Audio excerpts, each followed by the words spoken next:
na mag-invade around at that jungle area, pero agaran ng pinag siya si Kyle DC, hindi na nakapag-QB ma first blood para sa Aurora Gaming. Napaganda nga pag-clock back for Zebek, even ang Dominic right dito sa kasama agad sa team fight. Yun yung pansin ng Aurora. Oy! Nakakuha pa ng double kill! Lahat ginagawa to lahat ng ginagawa na ginagawa sa sector plus on top of the dito makakapag-flicker out pa.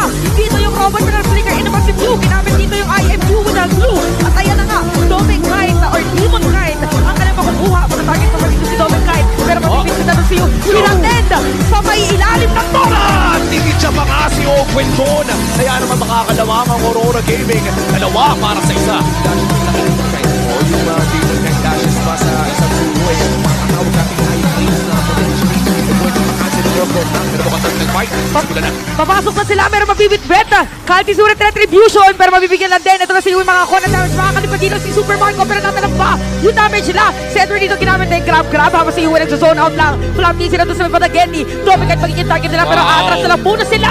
At mukhang itutuloy pa ang Super Marco Few doon sa likod. Nakipag 1v1 kay Dominic kahit at yung Esmeralda ay babagsak with a falling star moon para tapusin ang larong iyon. 3-4-3 yung naging palitan, pero Dominic kahit Demon kahit makapasok pa pala. Nandiyan pa mga mailaw ni Yue. Sinasalubong, inilawan pero wala ng mana. Itutuloy na. Pwede kita si Owen na ilawan na rin. Nakita na dito kung nasa ng mga players. Bigla na kalahati buhay dito ni Kalti. Bitbit pa nga. Owen dito rin na makakaset up ng play. Tapos si Rene Jake ginamit dito kaya unstoppable force. Dominic Knight nakakuha na ng mga kill. Nasa next nila nakukuhanin. Gonna be the Lord. Insane punish mula sa Aurora Gaming. Dapat silang papasok ngayon. Okay, si Edward ang una natin may kita, pero Tori muna.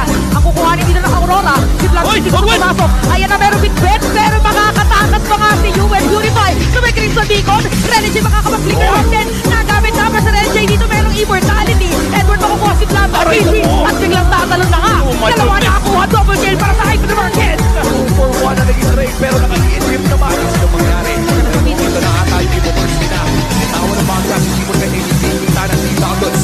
Dito namin na yung Lord. Makupunta dito kay Demon Knight. Pero Renegade mag-flicker out. At team fight pala. At nais. Tumasok din ang walang fight para kay Black City. Dominic Knight medyo mauuntog. Nakapag-dash out. Sila naman yung mga shuriken. Pero Demon Knight papanarinig si Black City. Super Marco natikitan. Si Super Marco natikitan. Pero si Kalti sa sarili laban. Demon Knight triple kill na. And it's gonna be a wipeout para dito sa Aurora.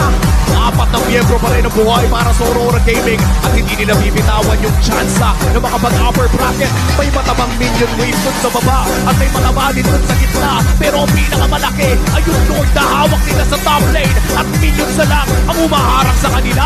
8 seconds bago mabuhay, pero ito na yung Lord. Hindi na madedepensahan kasi nga naman